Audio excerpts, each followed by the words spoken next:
everyone. Very excited today to have Adelina joining us. And we are going to be talking all about your new book.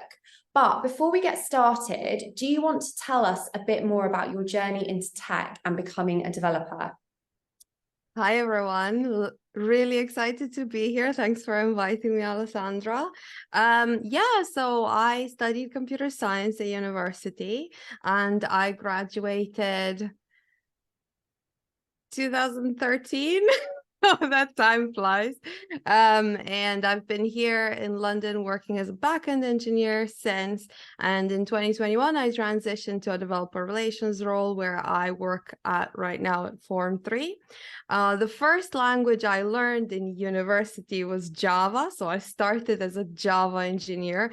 Then they taught us a little bit of C++, and that was painful, as you can imagine. As a professional, after I graduated, I did become a Java engineer, and then I've been a gopher.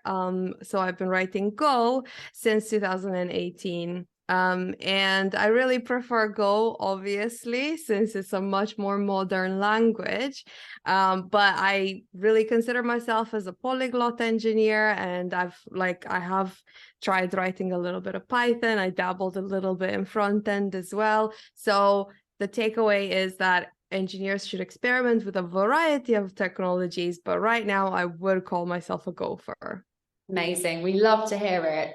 So now onto your new book. What is the name of it? It's really funny when you say new book, you make it sound like I've written many books. I've written just the one. And it's called Test-Driven Development in Go. Here it is. So it was released in exactly 90 days ago, so April 28th. And it's all about testing and learning Go alongside how to test your code.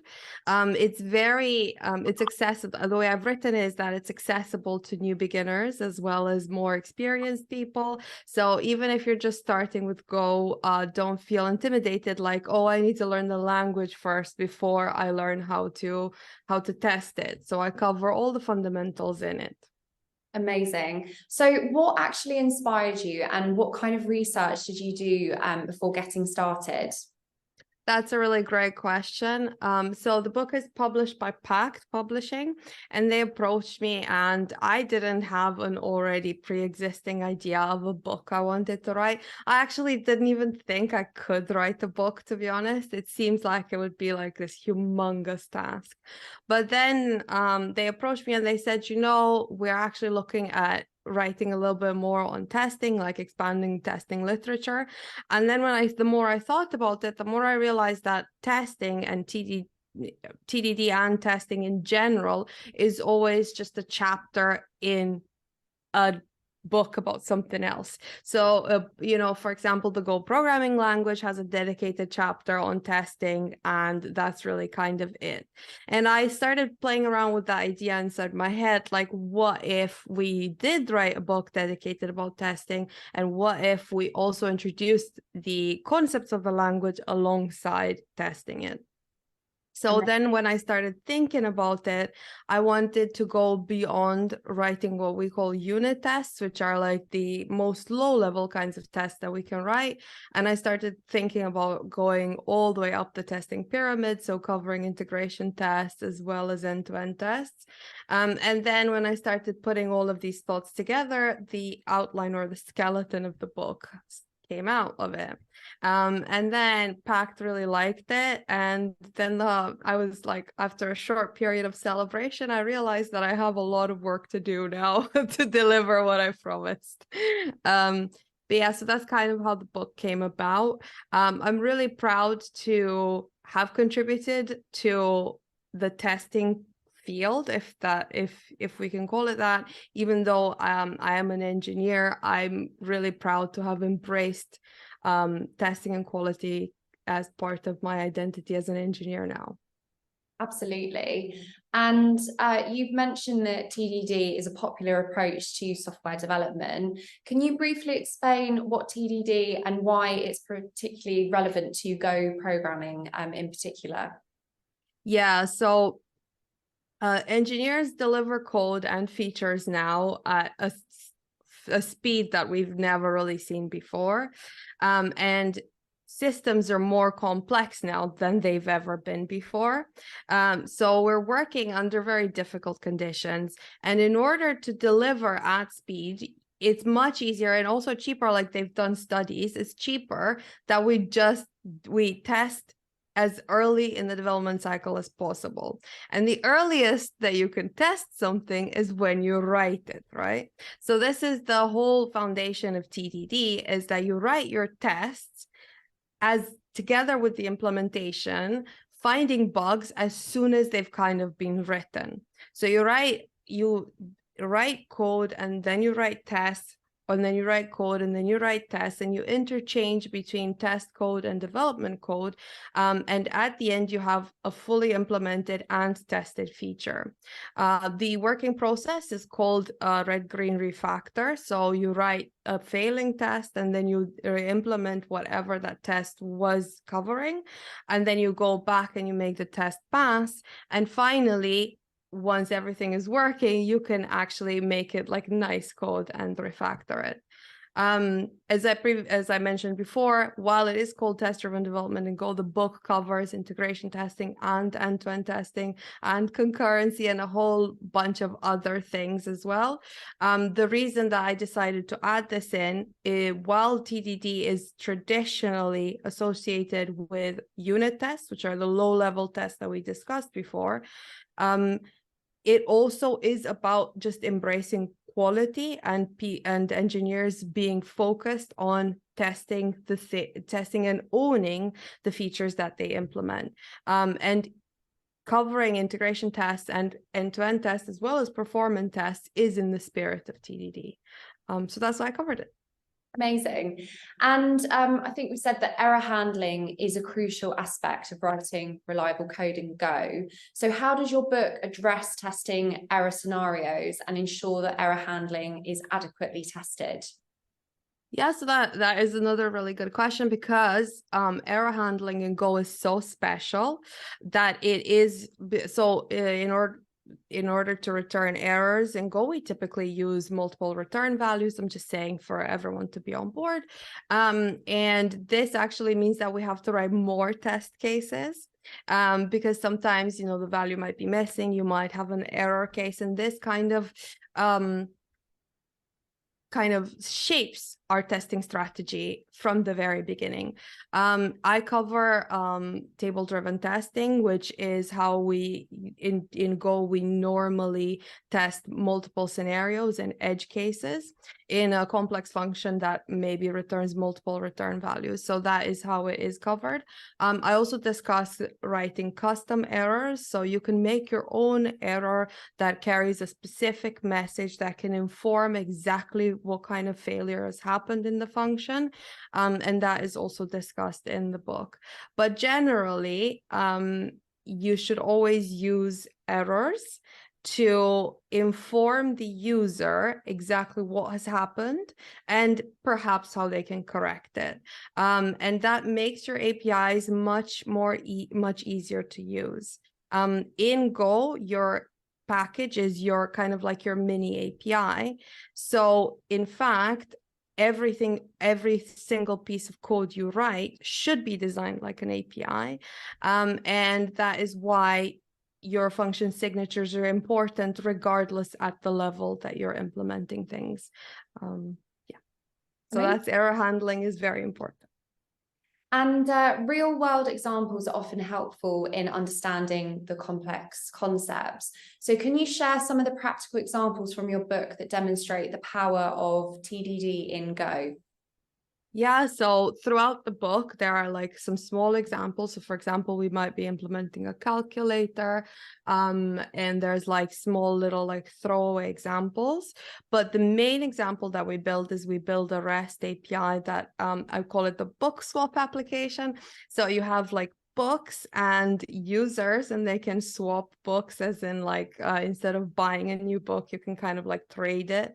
Of course, it doesn't really work. Like at the end, no books are posted, but I thought it was like a really nice little example.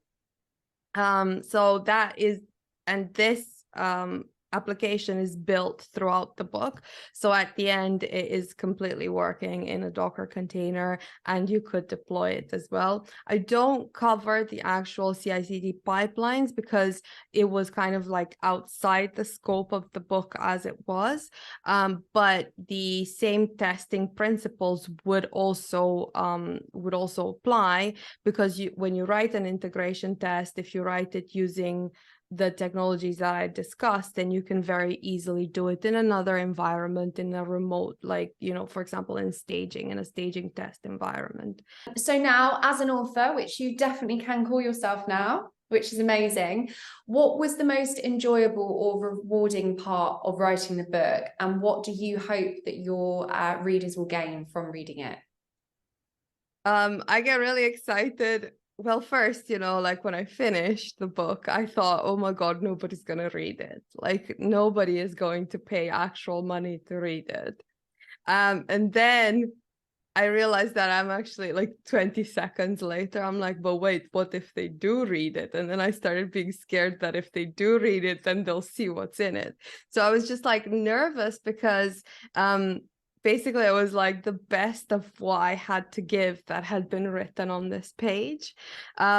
When I see that people are enjoying it, and when I get like Amazon reviews, or someone writes to me and they say that they're excited and this book is exactly what they're looking for, I get really over the moon. And in the beginning, I used to get really emotional when like people were telling me that they read it. And yeah, that's definitely been the most rewarding part. At the same time, I've learned a lot as well. So in the process of putting together this like big piece of work, you also crystallize your own thoughts. And I learned a lot about like, approaches on how to do things, some things I didn't know before. I got to explore the gold standard testing library as well. And I actually I tried to be a little bit unopinionated in the book. So, I present different frameworks and I say like what they're good for, but I don't say this one's my favorite or anything like that. But you learn how to use them and you really understand their intricacies. So that's been really rewarding. And as part of that, I've now put together a talk as well about testing strategies. So, I do definitely feel like, okay, I know what I'm talking about now, because I've had this time to really research and look into this field. Amazing. And what advice would you give to any readers that are jumping in to go from, for example, another programming language? That's a really excellent question. So because I converted from Java to Go, so I can rely on that experience. And most people, I think, I did hear that in some universities that some students are learning Go from the very beginning, which was very exciting for me to hear. But I think the majority of Gophers are people that are developers that are converting from another language. So what you're talking about, this transitioning from another language to Go, is in fact kind of everybody. What I would say is don't try to make Go do something Go isn't supposed to do. So in Java, for example, we implement object-oriented design patterns. We build these big inheritance structures. And when I started writing Go, I realized I couldn't do that, and I got very frustrated. Also, writing tests is completely different now that we're talking about testing. Like JUnit, which is Java's testing library, is completely different, and you build suites and you've got annotations, and then I just felt like everything was completely different. But one thing I would say is that Go kind of forces you to keep things simple, and in this simplicity you really distill down what you're trying to do. And if you go to write Go without a clear picture in your head of what you're trying to achieve, you're going to have a difficult time because you haven't simplified the problem enough. So focus on what you're trying to achieve and then see how to do it in Go, as opposed to trying to take how you would have solved the problem in another language and then porting over syntax, if that makes sense. But yeah, I mean, I think it's really enjoyable to write Go, and it is really deceptively simple, but at the same time, you know, it's very production worthy. A lot of huge companies are using it. So once you write Go, just try and leave your preconceptions out the door and try and do things, quote unquote, the Go way. Go away. So that's great to leave us with. So where can we buy the book? We will link it below this video, but just so everyone knows. Yeah, so the book is available on Amazon. I think it's also available in Barnes and Noble in America, but I don't have Barnes and Noble. I live in the UK. When I go to conferences, I also give away free copies. So you know, if you're coming to GopherCon, I'll be there. So GopherCon on the 16th of August. If you're coming to, I'm also an organizer of Women Who Go. So if you're coming to Women Who Go on the 10th of August, you can find us on Meetup.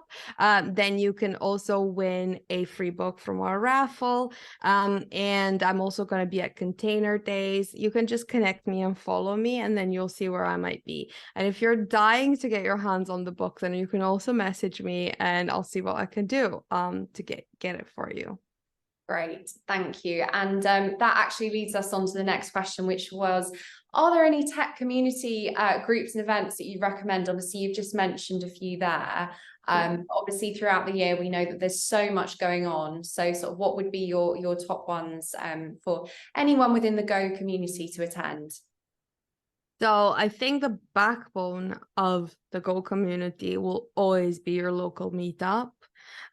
So in London, we have London Gophers, and we also have Women Who Go London. So, and I'm an organizer in both of those. So obviously, I think they're great and I recommend them.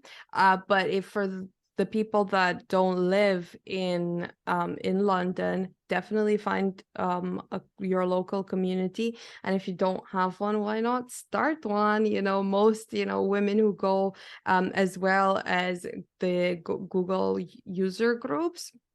Sorry, the Google language user groups. They explain how easy it is to start your own chapter. So definitely try to reach out, and maybe the organizers can help. The organizers of an existing group can help you and guide you. Yeah, and definitely also don't be shy to put together a presentation and present at your local meetup. The local meetups kind of live and die by two things. So it's sponsors, and Signify has sponsored London Gophers before. And the second thing that they live and die by is speakers. So we need both of these things to make events a success. So get involved and get stuck in. And even if you're just starting out, and hearing how you're, for example, transitioning from another language and seeing your perspective when you're starting out with Go is really invaluable. So don't be shy. Perfect. And I just want to say thank you so much. It's been amazing to chat to you today. We will link below the link to the Amazon book link. We'll also pop down your LinkedIn profile and your link to your blog post as well. So thank you so much. And we look forward to seeing you all at London GopherCon. All right. Thank you.